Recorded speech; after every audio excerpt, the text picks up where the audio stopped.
AITA for forcing my son to wait to marry his then high school girlfriend? Not the A-hole-I, F50S, have two sons, Dan, M22, and Sam, M27. Dan started dating Fran in their junior year. Towards the end of senior year, Dan came to me and said he wanted to marry Fran. At the time, Dan had multiple college options which he was going to decline to stay in our town and marry Fran.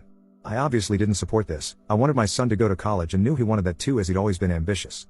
I told my son that he had his whole life ahead of him and he could get married later, but didn't need to rush it.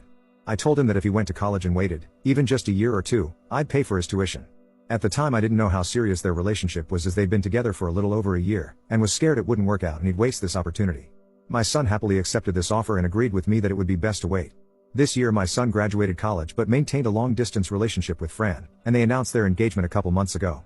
We were all ecstatic about it.